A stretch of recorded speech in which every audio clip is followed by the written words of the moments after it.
안녕하세요. 오늘도 사연 살롱을 찾아주셔서 감사합니다.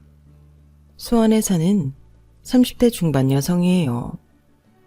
저희 부부는 결혼하고 11년 동안 월세와 전세를 전전하다가 지난해 드디어 내 집 장만에 성공했어요.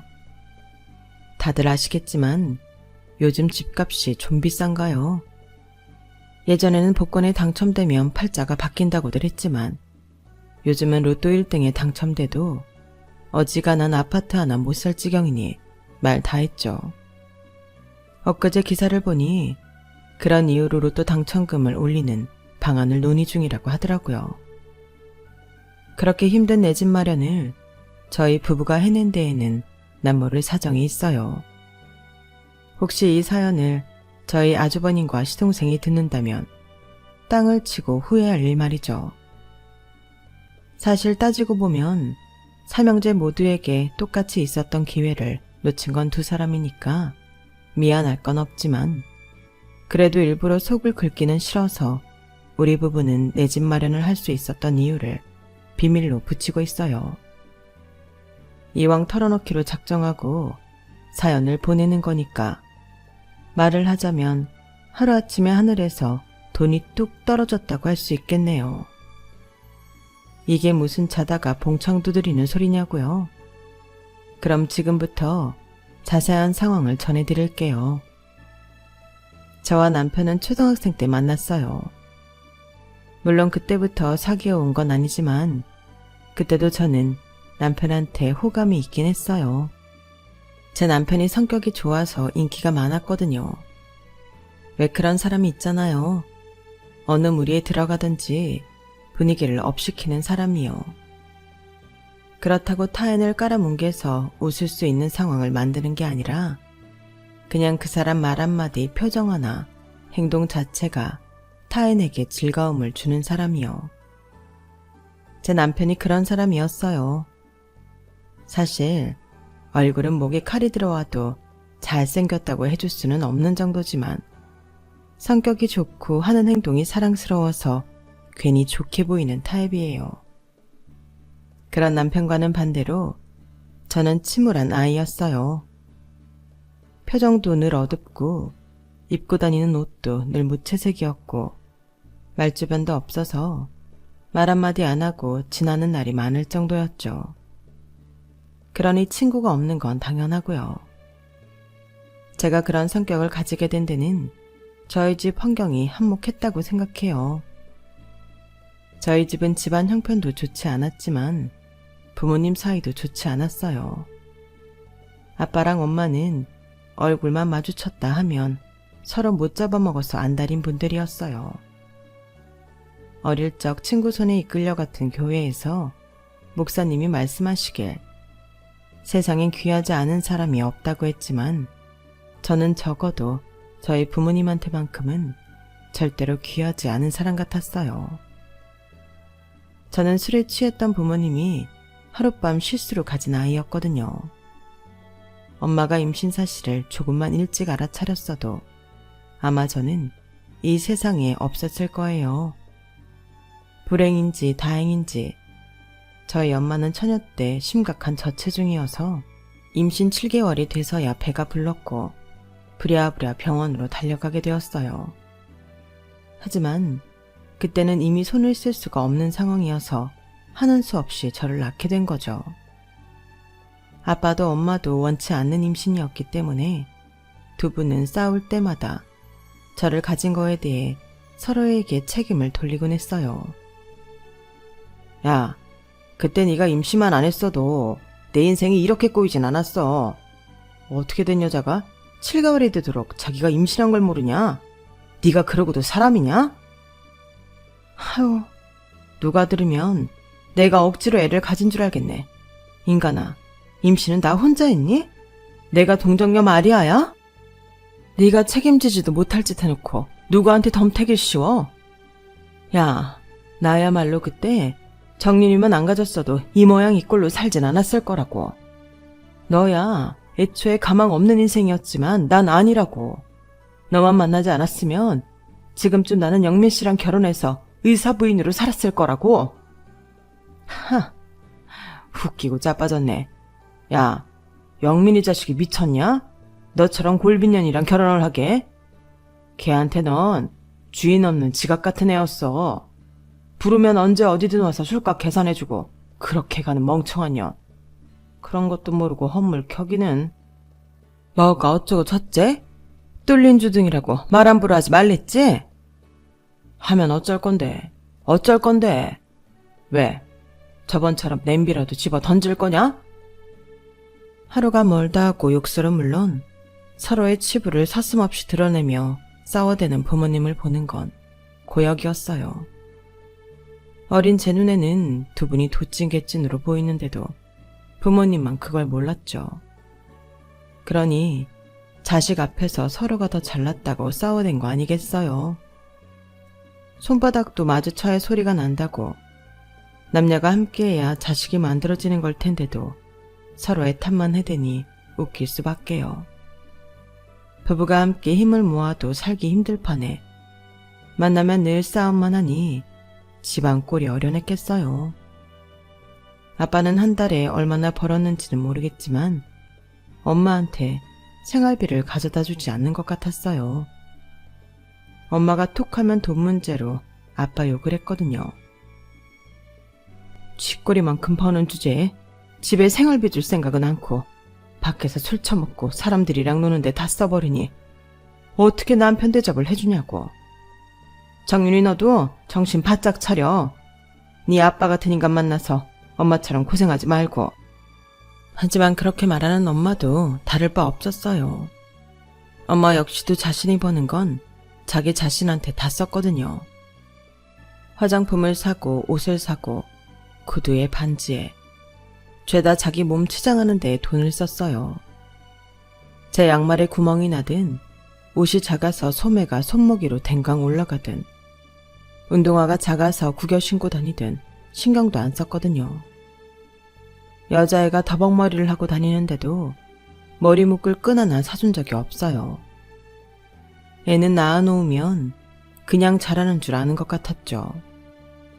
오죽하면 친구 엄마가 머리끈도 사주고 주변에서 헌옷을 걷어다가 빨아다 제게 입혀줬겠어요. 근데 웃긴 게 뭔지 아세요? 그걸 보고 저희 엄마가 친구 엄마한테 화를 냈다는 거예요. 이 여자가 정말 웃기네? 우리 애가 거지 새끼야? 왜 남이 입던 옷을 주워다 가져 입혀? 지금 거지 동양주니? 정윤이 엄마, 무슨 말이 그랴. 난 그저 애가 늘 작은 옷을 입고 다니니까 보기 안쓰러워서 그랬지. 그리고 남이 입던 옷이면 어때? 우리도 어릴 때 옷 얻어다 입고 자랐잖아.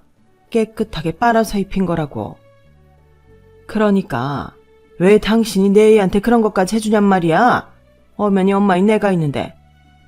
혹시 너 내 남편이랑 나 몰래 놀아놨던 거니? 그런 거지?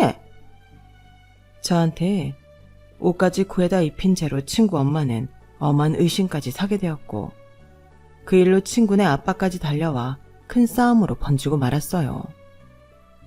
그날 이후 친구는 저랑 말도 섞지 않았고 저는 왕따가 되고 말았죠. 누가 저한테 말이라도 걸라치면 아이들이 그랬어요. 야, 쟤한테 말 걸면 안 돼. 그러면 쟤네 엄마가 찾아와서 난리친대. 맞아. 우리 엄마도 정윤이랑은 놀지 말라고 했어. 쟤네 엄마 이상하다고. 자식한테 신경을 안 써주는 건 상관없지만 그나마 얼마 안 되던 인간관계까지 끊어놓다니 정말 저희 엄마는 부모로서 실격이었어요. 그렇게 저는 학교에서 외톨이가 되었고 그런 시간은 제 남편의 우리 반으로 전학을 올 때까지 이어졌어요. 대개 전학생들은 친구 사귀는데 어려움을 겪기 마련이지만 워낙 사교적이었던 남편은 전학 오고 일주일도 안 돼서 친구들에 둘러싸이게 되었어요. 그 일주일 동안 남편이 대화를 나누지 못한 사람은 우리 반에서 저 한 사람뿐이었죠. 그러던 어느 날이었어요. 점심시간에 도시락을 먹고 있는데 누가 제 도시락통에 들어있는 줄줄이 소세지를 낼름 집어가지 뭐예요. 우리 반 아이들 그 누구도 제 도시락 반찬에 손을 안 대는데 말이죠. 그래서 놀란 눈으로 올려다봤더니 글쎄 남편이 소세지를 우걱우걱 씹어먹으며 그러는 거예요. 나 이거 먹어도 돼? 이미 입안에 든 소시지를 반 이상 씹어먹고는 말이죠. 이미 먹고 있잖아. 아, 그런가? 미안. 근데 넌 왜 인상을 쓰고 밥을 먹어? 맛이 없어? 저도 몰랐는데 제가 밥을 먹을 때 인상을 쓰고 먹었나 봐요. 남편은 아무 말도 못하고 잔뜩 얼어있는 저를 보더니 그러더라고요. 내가 밥 맛있게 먹는 법 가르쳐줄까? 그러고는 말이 끝나기가 무섭게도 도시락통을 가지고 제 옆으로 왔어요. 그러더니 같이 밥을 먹고 있던 친구들까지 제 책상으로 불러들이는 거 있죠. 난감한 표정으로 저랑 제 남편을 번갈아 보던 아이들은 어쩔 수 없다는 표정으로 의자를 들고 제 책상으로 몰려왔어요. 그러자 남편이 저를 보고 방실방실 웃으며 그러더라고요. 밥은 같이 먹어야 맛있대. 우리 아빠가 그랬어. 앞으로는 같이 밥 먹자. 순식간에 벌어진 상황에 저는 아무 말도 할 수 없었어요. 그런데 남편의 오지랖은 그게 끝이 아니었어요. 운동장에서 뛰어놀 때도 혼자 창밖을 보고 있는 저를 데려다가 같이 놀고, 체육 시간에 조를 짜서 줄넘기를 할 때도 일부러 저랑 같은 조를 하겠다고 손까지 번쩍 들곤 했거든요. 아이들한테 인기가 좋은 남편이 사사건건 저를 끌어다 밥도 같이 먹고 놀이도 같이 하자 다른 아이들도 하나둘 제게 말을 걸기 시작했어요. 그리고는 어느새 방과 후에 다 같이 운동장에서 축구도 하고 오징어 게임도 하면서 놀게 되었죠. 언젠가 남편한테 그때 왜 그렇게 나를 챙겼냐고 물었더니 남편이 피식 웃으며 그러더라고요. 당신 예쁘게 생겼잖아. 그래서 말 걸어보고 싶었어. 생각과는 너무도 다른 남편의 대답에 헛웃음이 났지만 그것도 그거대로 기분 좋았어요. 아무튼 남편 덕분에 아이들 속으로 들어갈 수 있게 된 저는 하루가 다르게 표정이 밝아졌어요. 우울했던 지난날은 온데간데 없이 사라지고 원래 타고난 제 본성 그대로 살게 된 거죠. 우리는 중학교까지 같은 학교를 다니다가 고등학교 때 저는 여고, 남편은 남고로 배정을 받으면서 떨어지게 됐어요. 하지만 학교는 달랐어도 여전히 거의 매일 얼굴을 보고 지냈어요. 앞에서도 말씀드렸지만 저희 집 사정이 좋지 않잖아요. 부모님은 제게 무관심하기까지 하고요. 저는요, 초등학생 때부터 용돈이라는 걸 거의 받아본 적이 없어요. 아무리 어린아이라고 해도 아이들 나름의 세계가 있는 건데 어떻게 저희 부모님은 애가 돈 한 푼 없이 살 수 있다고 생각했을까요? 아니, 애초에 제 생각 자체를 안 하셨던 거겠죠. 그러니 어쩌겠어요. 목마른 사람이 우물 판다고 제 손으로 용돈벌이를 하는 수밖에요. 사실 돈을 벌어야겠다는 생각을 하게 된 건 남편 덕분이었어요. 제가 집에서 용돈을 못 받고 산다는 걸 안 남편이 제게 알바자리를 물어다 주었거든요. 아무리 그래도 그렇지 초등학생이 무슨 아르바이트냐고 하시겠지만 알바가 별거 있나요? 노동력을 제공하고 그에 따른 돈을 받으면 알바죠. 남편이 주선해준 아르바이트 자리는 바로 제 시아버지가 하시던 피자집 박스 접는 일이었어요. 왜 영화 기생충에서도 나오잖아요. 온 가족이 모여 앉아서 박스를 접던 장면이요. 제가 했던 일이 바로 그거였어요. 그 영화에서처럼 따로 박스 접는 사람을 고용했던 건 아니었지만 남편이 어떻게 말을 했는지 아버님이 흔쾌히 제게 일을 맡기셨죠. 뭐 그렇게 하고 받은 돈이 사실 그리 큰 돈은 아니었어요. 일이 고정적으로 있는 것도 아니었고요. 하지만 용돈 한 푼 못 받고 살던 저 같은 초등학생에게는 오랜 가뭄에 단비가 내리는 격이었죠. 그러다 중학생 때부터는 남편과 함께 아버님 가게 전단지 알바를 했고 고등학생 때는 홀 서빙 알바를 했어요. 아, 저희 아버님이 업종 변경을 하셔서 저희가 고등학교에 다닐 때는 샤브샤브 집을 하셨거든요. 남편도 그렇고 저도 그렇고 공부에는 소질도 없고 관심도 없던 처지라서 일찌감치 생업전선에 뛰어들려는 마음이 컸어요. 그래서 야간 자율학습을 빠지고 아르바이트를 할 수 있었어요. 그때 아버님 가게에서 번 돈은 제 용돈으로 사용하기도 했지만 고등학교 졸업 이후 시작했던 제 사업의 미천이 되기도 했어요. 어릴 때부터 새 옷을 입고 살 처지가 못 돼서 남이 입던 옷을 얻어다 입었던 저는 다행히도 손재주가 있어서 일찍부터 리폼해서 옷을 입고 다녔거든요. 그 기술을 10분 발휘해서 22살 무렵 조그맣게 구제 옷가게를 운영했어요. 22살짜리 애가 돈이 있나요? 어릴 때부터 알바 뛰며 모은 돈이랑 고등학교 졸업하고 3년 가까이 죽어라 번 돈으로 차렸죠. 혼자 했던 건 아니고 고등학교 동창 둘이랑 창업자금을 분담해서 했어요. 그런데 모든 일이 그렇잖아요.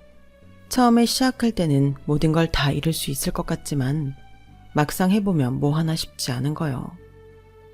임대료가 저렴한 곳을 찾다 보니 너무 도로 안쪽에 있어서 그런가 손님이 들어오지 않는 거예요. 처음 오픈하고 3개월 동안은 공치는 날이 부지기수였어요.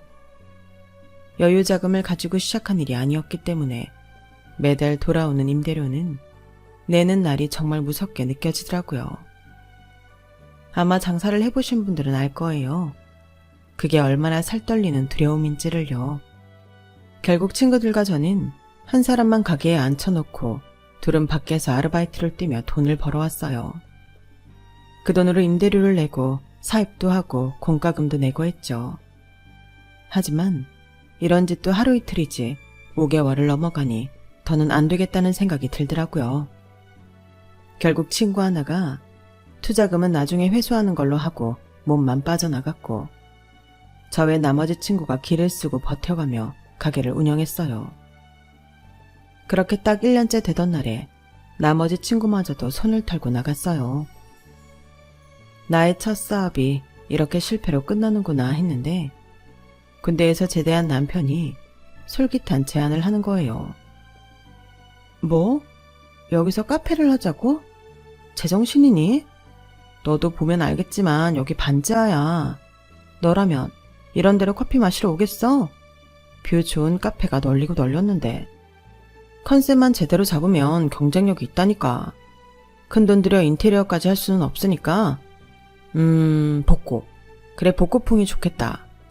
우리 외할머니 댁에 오래된 찻잔이랑 미싱, 튀지 같은 거 창고에 가득 쌓여있거든.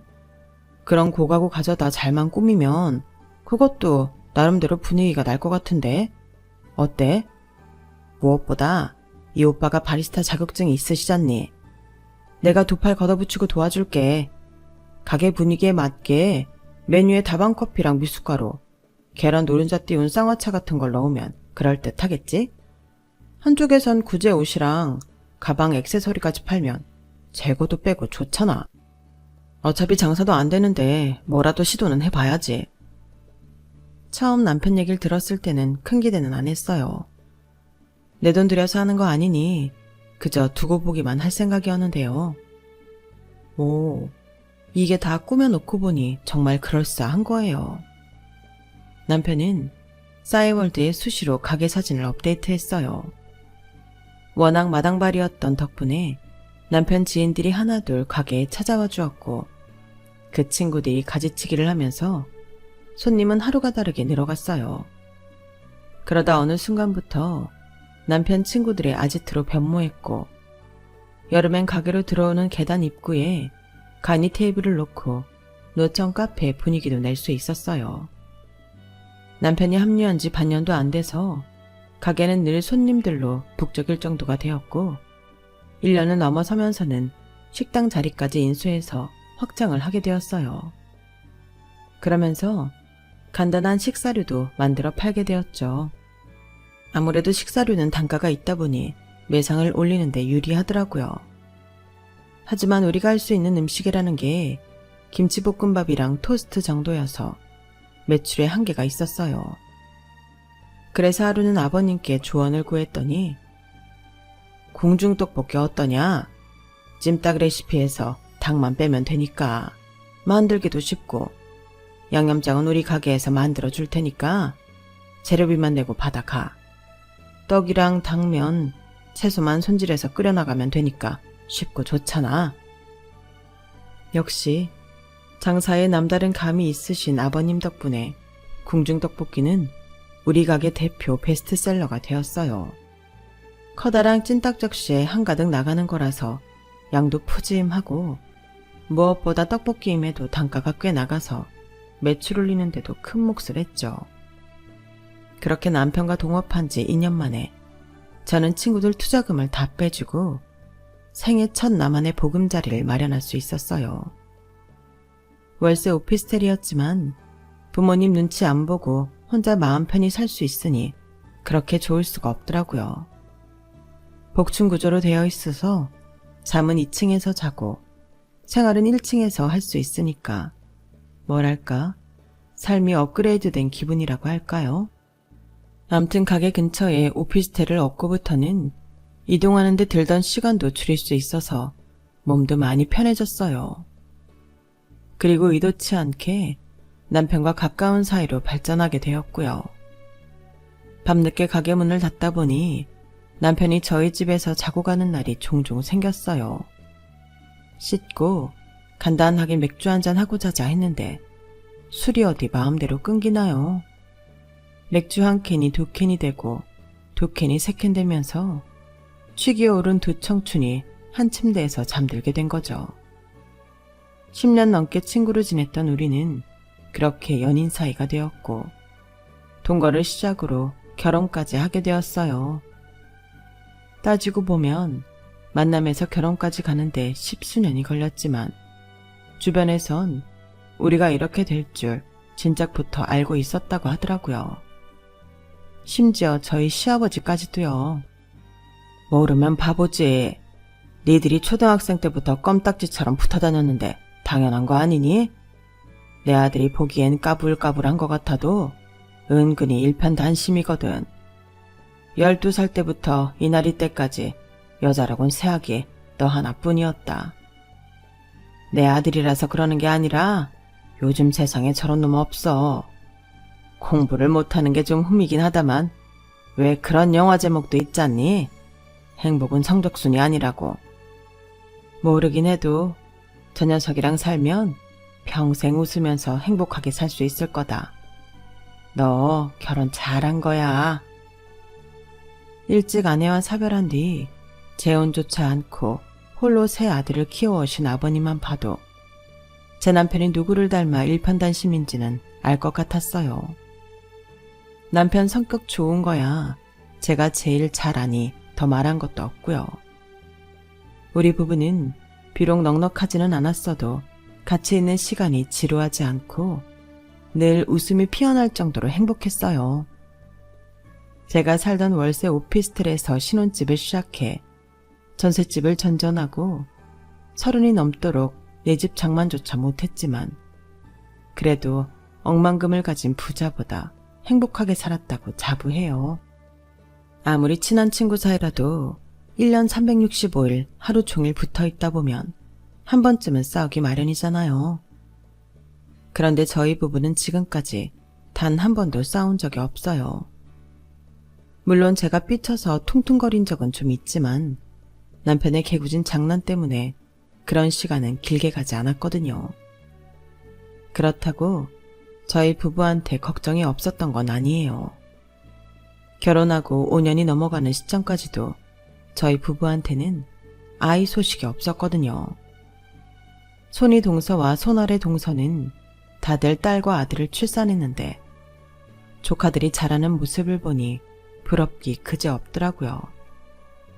제가 이럴 정도니 삼형제 중 특히나 아이를 좋아하는 제 남편은 오죽했겠어요. 조카들 재롱에 아주 녹아내려가더라고요. 그런 사람한테 아이 하나 안겨주면 얼마나 좋겠어요. 그걸 못하니 저는 속만 썩어 들어갔죠.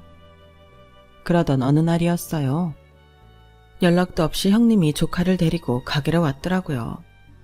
한껏 차려입은 걸 보니 작정하고 꾸미고 나온 것 같았어요. 아니나 다를까 대학 동기들과 만나기로 했다더라고요.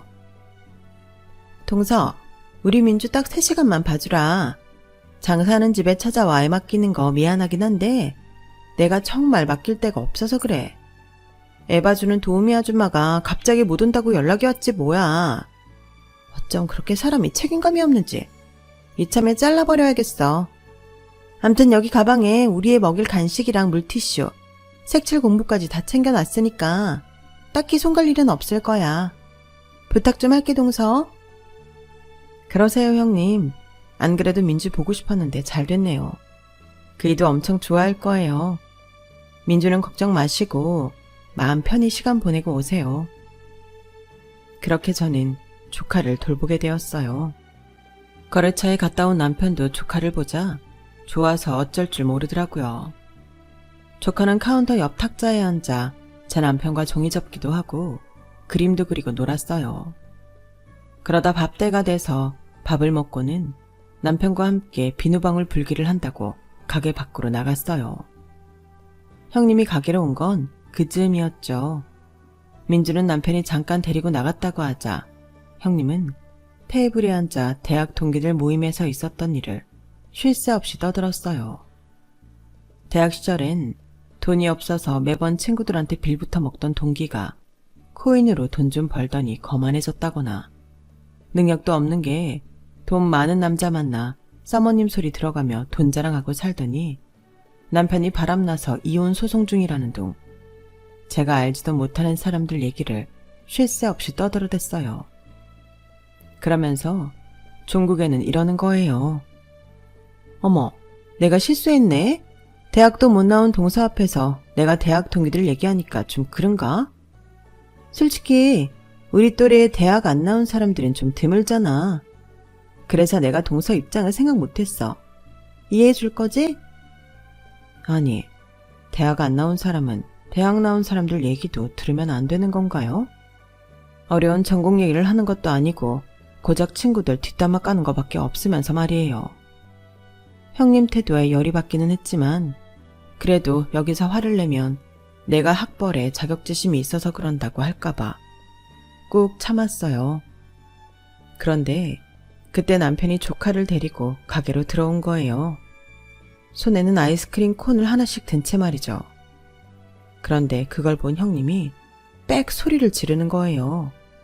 가게 안 손님들이 다 돌아볼 정도로 큰 소리로요.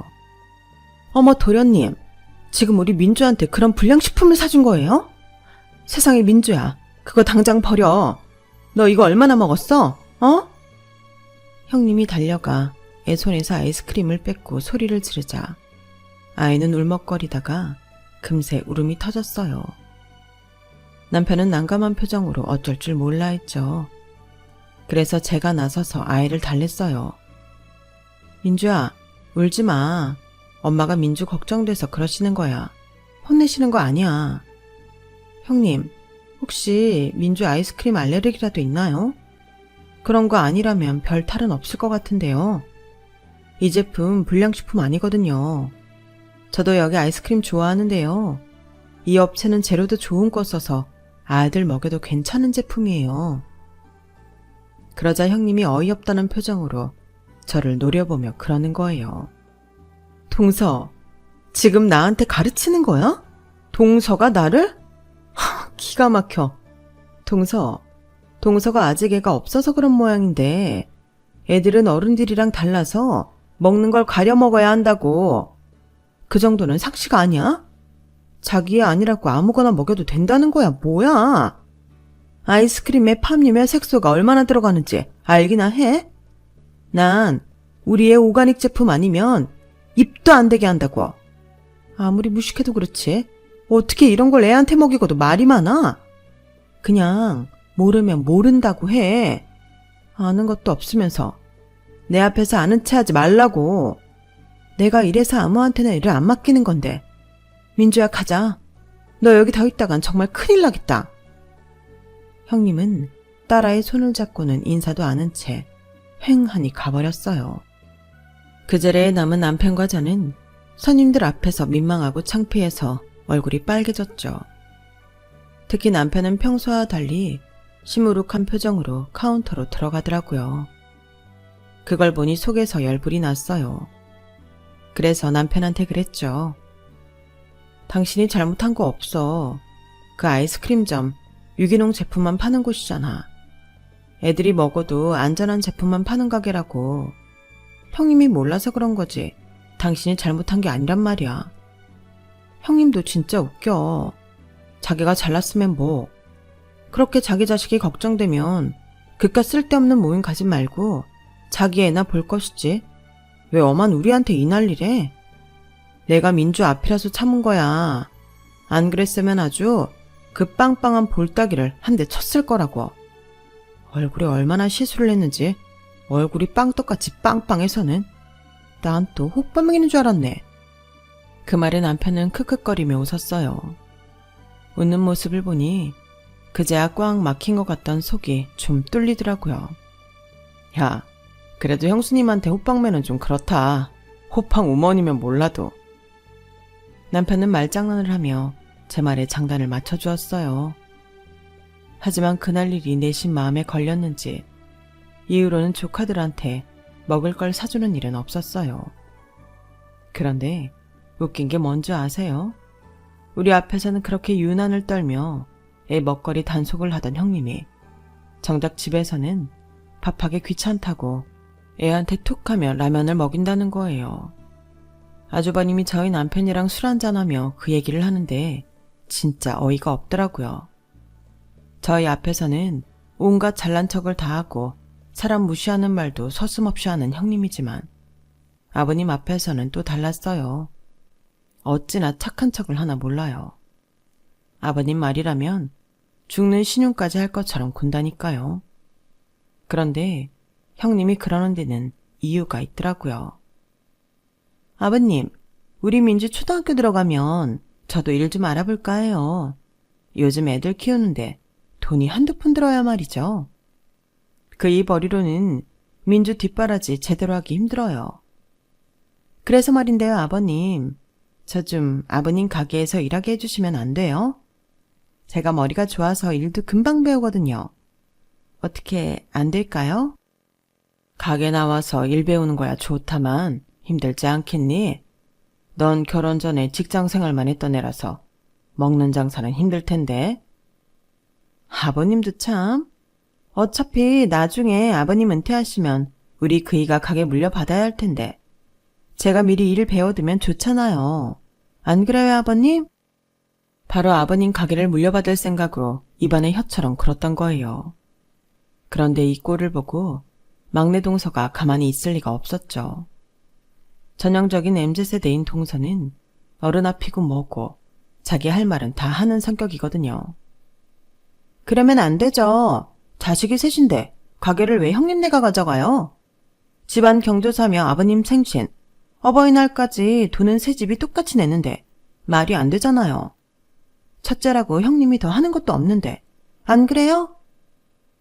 어머 막내 동서, 말 이상하게 한다? 하는 게 없다니. 동서가 어려서 뭘 모르는 모양인데 원래 가업은 장남이 물려받는 거야. 그게 우리나라에서 쭉 이어져 온 암묵적인 룰이라고. 아닌데? 우리 외가는 막내 삼촌이 할아버지 가게 물려받았는데? 그리고 예전에나 장남이랑 나머지 자식 차별을 했지. 요즘은 안 그렇잖아요. 까놓고 말해서 아버님 돌아가시면 형님네가 제사 지낼 것도 아니잖아요. 안 그래요? 장남 의무는 안 지키면서 권리만 주장하는 건 안 되죠. 형님과 동서는 한참을 말싸움을 해댔어요. 경영학과를 나온 동서는 전문 용어까지 거론하면서 덤볐고 영문과를 나온 형님은 낯선 영단어를 섞어가며 이에 맞섰어요. 그 사이에서 가방끈이 짧은 저는 입도 뻥긋 못하고 있었죠. 그런데 그때였어요. 아버님이 그러시더라고요. 됐다. 다들 그만해. 첫째고 둘째고 막내고 상관없이 난 내 재산을 내 임종을 지키는 자식한테 주고 갈 거다. 그러니 나한테서 한 푼이라도 받아내고 싶다면 평소에 잘 하란 말이야. 그때까지만 해도 아버님 가게가 장사도 잘 되고 해서 다들 은근히 눈독을 들이고 있었어요. 그런데 다들 알다시피 코로나로 한 2년간 자영업자들이 엄청 힘들었잖아요. 저희는 그래도 일찍 배달 쪽을 뚫어서 피해가 덜했지만 샤브샤브집을 하시는 아버님 가게는 정말 타격이 컸어요. 이건 뭐 배달을 할 품목이 아니니까요.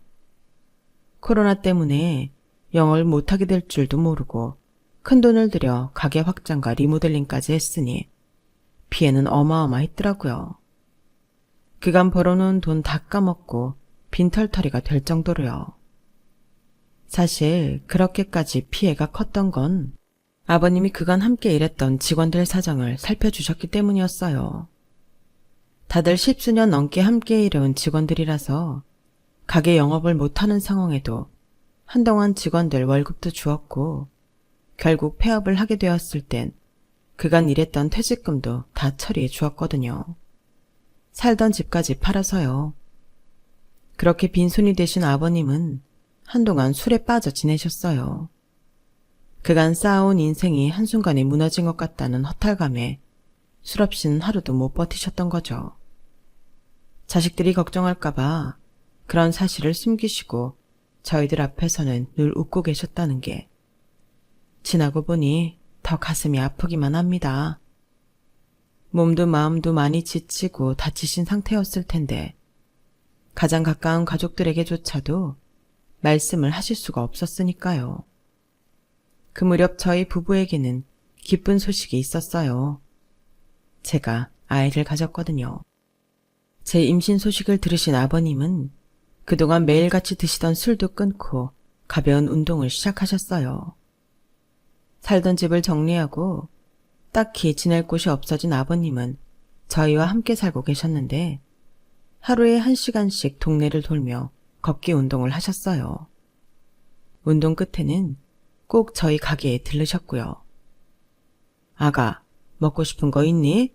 내가 가게에 들를 때 사가지고 가마. 딸기 사가랴? 아니면 떡볶이나 순대? 아니요. 그것보다는 예전에 아버님 치킨집 할 때 팔던 숯불 양념치킨이 먹고 싶어요. 아무리 찾아봐도 아버님이 만드신 것처럼 맛있는 게 없더라고요. 그래, 휴무 때 집에서 해먹자꾸나. 내가 양념 재워놓으마. 네, 그럼 옥상에서 숯불 피워서 구워 먹어요. 휴무인 월요일 오후, 모처럼 남편과 저는 대형 마트에 들렀어요. 동네 슈퍼에 숯이 없어서 온 김에 아버님 드신 주전부리랑 제가 좋아하는 과일을 좀 사기로 했거든요. 그런데 이상하게 대형 마트에만 가면 사려고 했던 것도 아닌데도 이것저것 고르게 되잖아요. 그날도 그랬어요. 온 김에라는 핑계로 아버님 봄옷도 좀 사고 남편이랑 제 속옷에 라면에 휴지에 대용량 섬유유연제까지 고르다 보니 시간이 훅 지나갔더라고요. 뒤늦게 정신을 차리고 서둘러 집으로 갔는데 집안이 조용하더라고요. 아버님이 전날 재워놓으신 양념치킨만 식탁 위에 덩그러니 올려져 있고 아버님은 보이지 않았어요. 그래서 휴대폰으로 전화를 걸어봤는데 옥상 쪽에서 벨소리가 나더라고요. 그런데 아무리 벨소리가 울려도 받지를 않으시길래 남편이 옥상으로 올라갔죠. 그런데 아버지! 남편의 절규에 저도 옥상으로 달려갔어요. 그랬더니 남편이 바닥에 쓰러져 계신 아버님을 안고 울먹이고 있더라고요. 위급한 상황이 닥치고 보니 생각나는 건 119밖에 없었어요. 잠시 뒤 도착한 구급대원들과 함께 아버님을 모시고 병원으로 향했지만 이미 손 쓸 수 있는 골든타임을 넘긴 상태더라고요. 아버님은 중환자실에서 일주일을 지내시곤 결국 세상을 떠나시고 말았어요.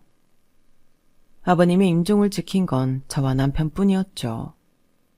아주버님 내외와 시동생 내외는 이번 첫날 잠깐 들렀다가 가버렸거든요. 회사 일이 바쁘다, 애 때문에 시간이 안 난다, 이런저런 핑계만 대고 말이에요. 병원에서 본 이후 장례식장에서 만난 아주버님 내외와 시동생 내외는 저희 부부 눈치를 살피면서도 끝까지 돈 욕심을 부리더군요. 장례식이 끝나기도 전인데 조의금을 어떻게 나눌 건지 그 얘기뿐이었어요. 자근영, 혹시 아버지가 한 말 때문에 조의금 독차지할 생각하는 건 아니지? 아무리 아버지가 임종 지킨 자식한테 전 재산 다 준다고 했지만 그래도 그건 아니지. 우리가 갔을 때 아버지한테 의식이 없었으니까 따지고 보면 그것도 임종 지킨 거나 마찬가지잖아. 안 그래? 맞아요, 막내 도련님. 오랜만에 도련님이랑 내가 생각이 일치하네. 둘째 동서, 너무 서운하게 생각하지는 마. 아버님 말년에 몇 달 동서내에서 지내시긴 했지만 그래도 그전엔 내가 더 아버님 잘 챙겼던 거 알지? 따지고 보면 조의금도 우리 집이 더 챙겨야 하는 거지만 부모 장례식장에서 돈 가지고 따지고 싸우는 건 좀 저급하잖아. 그러니까 똑같이 나누는 걸로 하자고. 아버님도 그렇지. 이렇게 가실 거면 진짜 가게 접고 편하게 쉬시다 가실 것이지. 그 많은 재산 다 까먹고 가실 게 뭐람? 코로나 전에 가게 정리하셨으면 좋았잖아. 노인네가 돈 욕심이 많아서 몇 년 더 해먹으려다 그런 거지 뭐. 말이 장남이지. 아버지가 나한테 해주실 게 뭐 있냐고. 아버지 통장 보니까 이달치 노령연금이랑 장과 합해도 90만 원밖에 안 되더라. 그걸 누구 코에 붙이라고 유산이라고 남겨주신 건지 원. 병원엔 첫날 빼고 나타나지도 않던 인간들이 돈 문제 앞에선 참 부지런도 하더군요. 아버님 은행 잔고까지 챙겨보고 말이죠. 무정한 형제들 사이에서 입을 꾹 다물고 있던 남편은 한참 만에 말을 꺼냈어요. 그럼 아버지 유품은 어떻게 할래? 형도 참, 아버지 유품 중에 쓸만한 게 뭐 있다고 그걸 나눠. 그냥 작은 형이 다 가져. 그래, 막내 말이 맞다. 죽은 사람 물건 집에 들이는 것도 좀 그러니까 난 필요 없어. 다들 필요 없다고 해서 결국 아버님 유품은 우리 부부가 정리하기로 했어요. 장례가 끝나고 다음 날까지 우리 부부는 침대에 누워 있었어요. 손 하나 까딱하기 싫더라고요. 남편도 기운이 없는지 좀처럼 일어나질 못했어요. 자다 깨다를 반복하고 있었는데 꿈에 아버님이 나오신 거예요. 줄 게 있으시다며 주머니에서 꼬깃꼬깃한 종이를 꺼내주시는데 가만 보니까 복권이더라고요. 아버님은 환하게 웃으시며 그걸 제 손에 꼭 쥐어주셨어요. 그리곤 꿈에서 깼는데 남편이 얼빠진 사람처럼 저를 보며 그러잖아요. 꿈에 아버지가 나오셨어. 우리 집 대문에 커다란 황금돼지를 묶어주고 가시더라. 형이랑 막내한테 뺏기지 말고 나보고 키우라고. 이거 태몽인가? 순간 제 꿈이 겹쳐지면서 이건 태몽이 아니라 다른 의미일 거란 생각이 들었어요. 내 꿈에선 로또 복권을 주시던걸? 혹시 아버님이 사두신 복권이 당첨된 건가? 왜 아버님 동네 산책하실 때 사거리 복권방에서 종종 로또 사셨잖아. 우리 부부는 그 길로 아버님 방으로 갔어요. 평소 아버님이 복권을 사면 넣어두시는 서랍을 열었더니 복권이 3장 들어있더라고요. 낱개로 하나씩 사신 거 보니 오며 가며 하나씩 사신 것 같았어요. 마침 바로 전날이 복권 추첨하는 날이어서 휴대폰으로 당첨번호를 확인할 수 있었어요. 그런데 이게 정말 꿈인지 생시인지 3장 중 하나가 1등에 당첨이 됐지 뭐예요. 남편도 저도 어안이 벙벙해져선 아무 말도 못하고 서로를 바라보기만 했어요. 그렇게 몇 분이 지나고 나서야 실감이 난 우리는 마주보고 깔깔대고 웃었어요. 꼭 아버님이 약속을 지켜주신 것 같아서 신기하기도 하고 공중에 붕 떠있는 기분도 들었거든요. 그 돈을 어떻게 쓸지 고민하던 우리 부부는 앞에서 말씀드린 대로 집을 샀어요.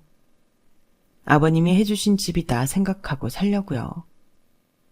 혹시 제 사연을 듣는다면 아주버님과 도련님이 뒷목 잡고 쓰러지겠죠? 아니면 한 걸음에 달려와 당첨금을 나누자고 할지도 모르고요. 하지만 뭐라고 하든 절대 안 줄 겁니다.